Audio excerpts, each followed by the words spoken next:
कितनी तैयारी है? चुनाव आता है तो विशेष तैयारियां तो होती ही हैं, लेकिन और पार्टियों की तरह नहीं। जो बरसाती मेढक की तरह जब चुनाव आता है तो उस समय जोर जोर से आवाज़ करना, जोर जोर से चिल्लाना। ईडी सीबीआई विपक्षी नेताओं के पीछे ही क्यों पड़ी हुई? कहाँ पड़ी हुई है? जहाँ भ्रष्टाचार होगा, घोटाला होगा, वहाँ तो कानून पहुँचेगी ना। पहले भी तो एनडीए के साथ ही थे, तो नीतीश कुमार को क्या कंफ्यूजन हो जाती? कहते भी है कि हम तो पहले जिनके साथ थे उनके साथ चले गए। तो राहुल गांधी भारत जोड़ो न्याय यात्रा लेकर पहुंचे, वो बिहार में अभी थे, तो उन्होंने जातिगत जनगणना की फिर बात की। कोई फर्क नहीं पड़ेगा, इस देश के लोगों को विकास चाहिए। विपक्ष कहीं का नहीं है, कहीं कुछ नहीं कर पाए। आज गरीब अपना मसीहा माननीय प्रधानमंत्री जी को मानते हैं।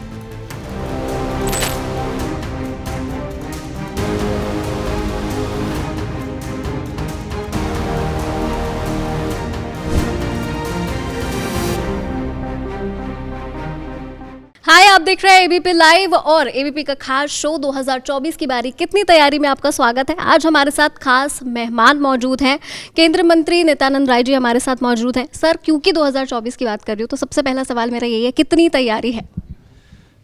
भारतीय जनता पार्टी अपनी नीति और अपने संगठन के विस्तार के लिए दिन रात काम करती है और हर दिन करती है। तो चुनाव आता है तो विशेष तैयारियां तो होती ही हैं, लेकिन और पार्टियों की तरह नहीं। जो बरसाती मेढक की तरह जब चुनाव आता है तो उस समय जोर जोर से आवाज़ करना, जोर जोर से चिल्लाना, हमारे यहाँ यह पद्धति नहीं है। और 2024 के चुनाव की बात जो आप कही हैं, तो माननीय प्रधानमंत्री आदरणीय नरेंद्र मोदी जी का काम और नाम दो ऐसा है जो 2024 के पूरे चुनाव को प्रभावित करेगा। उनकी गरीब कल्याण की नीति और विकास का काम इस देश के गांव गांव, घर घर, शहर शहर, गली गली पहुंचा है। और माननीय प्रधानमंत्री आदरणीय नरेंद्र मोदी जी के भगीरथ प्रयास के कारण जो विकास की गंगा बही है, आज गरीब अपना मसीहा माननीय प्रधानमंत्री जी को मानते हैं। इसलिए 2024 के चुनाव में माननीय प्रधानमंत्री जी का नाम और काम का प्रभाव ऐसा है कि 2019 से भी ज़्यादा सीटों को जीतकर भारतीय जनता पार्टी एनडीए भारी बहुमत से सरकार बनाएगी माननीय प्रधानमंत्री आदरणीय नरेंद्र मोदी जी के नेतृत्व में। सर, क्योंकि आपने कहा कि विपक्ष की तरह धीमी गति से काम नहीं करते हैं, तो अगर विपक्ष की, क्योंकि आपने बात की, तो विपक्ष का एक कांस्टेंट सवाल आजकल है कि ईडी सीबीआई विपक्षी नेताओं के पीछे ही क्यों पड़ी हुई है? कहाँ पड़ी हुई है? ईडी आखिर जब कोई संस्था बनी है वह स्वतंत्र इकाई है, और जहाँ भ्रष्टाचार होगा, घोटाला होगा, वहाँ तो कानून पहुँचेगी ना, और ईडी जाएगी ना। यह गलत आरोप है विपक्ष का कि इसको वो कहते हैं कि सिर्फ हमारे पीछे भारतीय जनता पार्टी प्रभावित करती है। ऐसे कैसे? यह कहना है जो कानून तोड़ेगा, जो गरीबों के खून पसीने की कमाई को जो हड़पेगा, तो निश्चित रूप से वहाँ ईडी पहुँचेगी। आप एक एक उदाहरण उठाकर देखिए ना। मैं तत्काल की 2-3-4 उदाहरण देना चाहूँगा कि आज बिहार में लालू जी और तेजस्वी जी से ईडी पूछताछ कर रही है। आज कर रही नहीं, नौकरी के बदले उन्होंने गरीबों से, बेरोजगारों से जमीन ले ली, और उनका आरोप रहता है। तो पहले भी उनके पास, जब जिस समय वह केंद्र की सरकार में कांग्रेस के साथ, या फिर उन गुजराल जी की सरकार थी, या फिर देवगौड़ा जी की सरकार थी, उस समय भी क्या था? उस समय सीबीआई एफआईआर की, चार्जशीट की, और उन्हीं के ज़माने में वह जेल भी गए। तो ऐसा थोड़े है, पहले भी ईडी जहाँ जहाँ भ्रष्टाचार कदाचार होता था, और ईडी जाती है तो क्या करती है? जांच करती है, छानबीन करती है, तथ्य आती है, और तब जाकर वो कार्रवाई करती है। तो उससे जो ऐसे लोग इन कामों में लिप्त होंगे, भ्रष्टाचार में, और घोटालों में तो ईडी जाएगी। अब केजरीवाल जी कहिए, देखिए दिल्ली में क्या क्या नहीं हुआ, किस किस प्रकार के घोटाले नहीं हुए। झारखंड में भी हेमंत सोरेन जी मुख्यमंत्री के पद पे रहते हुए भी किस प्रकार से उन्होंने कई प्रकार के घोटाले किए। तो आज इससे क्या होना है कि घोटालों में भारी रकम हड़प ली जाती है, जिससे लोगों का विकास होना चाहिए, गरीबों का कल्याण होना चाहिए, वे अपने लिए उस पैसे को लोग हड़प लेते हैं। तो वहाँ तो ईडी जाएगी। कोई भी कहता है तो गलत आरोप है उनका। सर, क्योंकि विपक्षी मैं बात कर रही हूँ, तो हमने देखा अभी हाल फिलहाल में इंडिया गठबंधन को लेकर भारतीय जनता पार्टी को हराने के लिए, मोदी सरकार को बाहर करने के लिए इंडिया गठबंधन का गठन हुआ था। कैसे देखते हैं कि आपको लगता है कि विपक्ष टिक पाएगा 2024 तक, ये गठबंधन टिकेगा?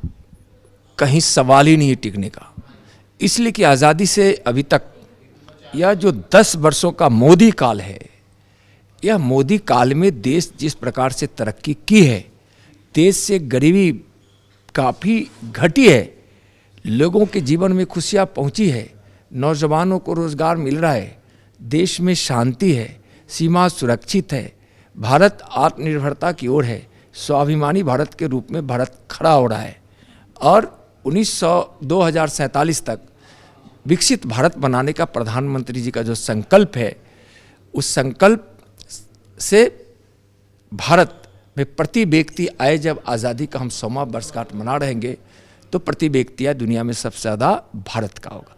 तो लोगों को विश्वास है मोदी जी पर, माननीय प्रधानमंत्री जी पर, और यह विश्वास की ताकत इतनी है और पारदर्शिता के साथ बिना कोई कदाचार भ्रष्टाचार के 10 वर्षों तक सरकार चलाकर गरीब कल्याण का जो काम हुआ, विकास का काम, जिससे लोगों को पूरा भरोसा है माननीय प्रधानमंत्री नरेंद्र मोदी जी पर।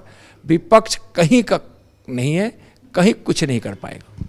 सर, क्योंकि विपक्ष की अभी हम बात कर रहे हैं, तो राहुल गांधी भारत जोड़ो न्याय यात्रा लेकर पहुंचे हैं, वो बिहार में अभी थे, तो उन्होंने जातिगत जनगणना की फिर बात की, तो आपको लगता है उससे कुछ फ़र्क पड़ेगा? कोई फर्क नहीं पड़ेगा। इस देश के लोगों को विकास चाहिए, गरीबों को अपने घरों की खुशियाँ चाहिए, रोजी रोटी चाहिए, किसानों को अपने खेत की सिंचाई चाहिए, किसानों को अपने लागत मूल्य से ज़्यादा किसानों को अपने उपज का दाम चाहिए। आज नौजवानों को रोज़गार चाहिए, लोगों को अपनी मातृभाषा में पढ़ाई चाहिए, सम्मान चाहिए, न्याय चाहिए। यह सब माननीय मोदी जी के साथ है, मोदी जी के विचारों में, इसलिए कहीं कुछ नहीं है। मोदी जी 2024 में तीसरी बार प्रधानमंत्री बनेंगे हमारे, और आदरणीय नरेंद्र मोदी जी पर सबको भरोसा विश्वास है। सर, एक सवाल मेरा नीतीश कुमार को लेकर, क्या भारतीय जनता पार्टी की मजबूरी है या क्यों इतने ज़रूरी हैं? देखिए, बिहार में जिस प्रकार से आरजेडी का तांडव हो रहा था, जिस प्रकार से तेजस्वी यादव जी नीतीश जी को काम करने नहीं दे रहे थे, वहाँ अपराधियों को संरक्षक बनी हुई थी, वहाँ आरजेडी, विधि व्यवस्था बिल्कुल चौपट हो गई थी, और नीतीश जी काम भी करना चाहते थे, वो कर नहीं पाते थे, बाधा तेजस्वी जी पहुँचाते थे। तो भारतीय जनता पार्टी विचार की, जब हमारे राज्य की इकाई ने इस बात को अपने केंद्र नेतृत्व के सामने रखा कि बिहार के हित में, बिहार के विकास के लिए, और बिहार में राज्य में जब एनडीए की सरकार होगी और केंद्र में एनडीए की सरकार है, आगे भी एनडीए की सरकार बनने वाली है, तो बिहार का विकास संपूर्ण रूप से तभी संभव है जब यहाँ एनडीए की सरकार होगी। तो बिहार के हित में, बिहार के लोगों के हित में, बिहार में विकास के लिए यह गठबंधन बना, एनडीए की सरकार बनी माननीय नीतीश कुमार जी के नेतृत्व। सर, लेकिन पहले भी तो एनडीए के साथ ही थे, तो नीतीश कुमार को क्या कन्फ्यूजन हो जाता है कि वो पहले एनडीए में होते हैं, फिर उसके बाद चले जाते हैं, उन्हें वहाँ भरोसा हो जाता है, फिर भाजपा पर भरोसा हो जाता है? ऐसा नहीं है।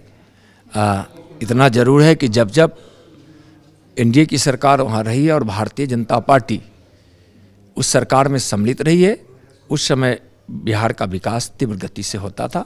यह नीतीश जी को भरोसा जगह, और पहले भी भाजपा पर भरोसा कर रहे थे, भाजपा के साथ थे, तो कहते भी है कि हम तो पहले जिनके साथ थे उनके साथ चले गए। सर, 2025 में फिर बिहार में चुनाव होगा, तो क्या नीतीश कुमार के साथ लड़ेगी भाजपा। 2024 में बिहार की 40 सीट एनडीए जीतेगी। 2025 में वहाँ एनडीए की सरकार बनेगी, भारी बहुमत से बनेगी। सर क्योंकि आज बजट पेश किया है, हालांकि इंटरिम बजट है, लेकिन बजट की क्योंकि हम आज बात कर रहे हैं, तो क्या लगता है आपको इस बजट से 2024 लोकसभा चुनाव में कोई फ़र्क पड़ेगा? क्या सेटिस्फैक्ट्री बजट आपको लगता है?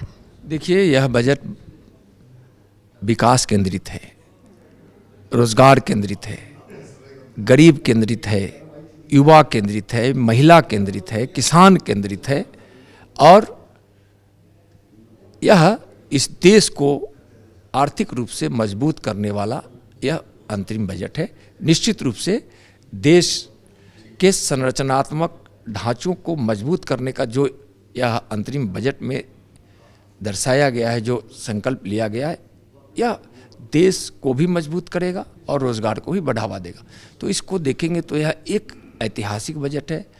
अपने आप में इस बजट की खूबी यह है कि यह जो विकसित भारत 2047 तक माननीय प्रधानमंत्री जी को बनाने का है कि हम विकसित भारत बनाएंगे, उसका आधारशिला है।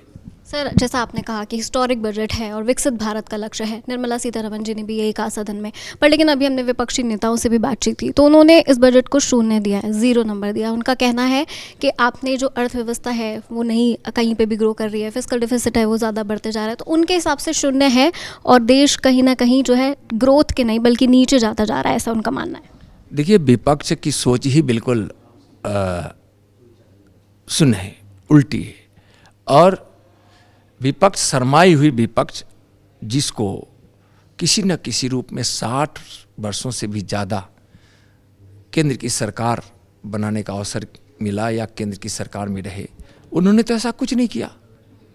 न भारत को विकासशील से विकसित भारत की ओर ले गए, न देश से गरीबी मिटी, गरीबी बढ़ती चली गई, संरचनात्मक ढांचे भी इतने सुदृढ़ नहीं किए गए, शांति व्यवस्था नहीं थी, किसानों के लिए, गरीबों के लिए, महिलाओं के लिए, युवाओं के लिए कोई सोचता नहीं था, गरीब कल्याण का काम नहीं होता था, सिर्फ झूठे वादे होते थे, क्या बोलेंगे।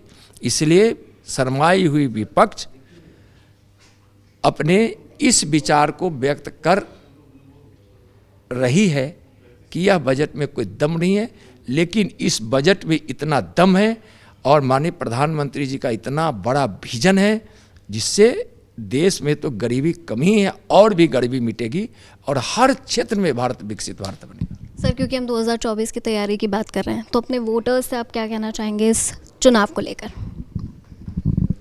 वोटर को माननीय प्रधानमंत्री जी का नाम और काम जो संदेश दे रहा है वही है कि विकसित भारत बनाने के लिए, गरीब कल्याण के लिए, युवा महिला कल्याण के लिए, किसान कल्याण के लिए, आत्मनिर्भर भारत के लिए और विकास की गंगा यहाँ निरंतर बढ़ती रहे, भारत विकासशील से विकसित भारत बने। इसलिए जरूरी है कि 2024 में नरेंद्र मोदी जी की सरकार बने और माननीय प्रधानमंत्री जी फिर से सरकार बनेंगे, यह मुझे भी विश्वास है और पूरे देशवासियों को भी विश्वास है। तो हमारे साथ मौजूद थे केंद्रीय मंत्री नित्यानंद राय जी। आपने सुना 2024 के लिए क्या है भाजपा की तैयारी, खुद उन्होंने बताया। देखते रहिए एबीपी लाइव।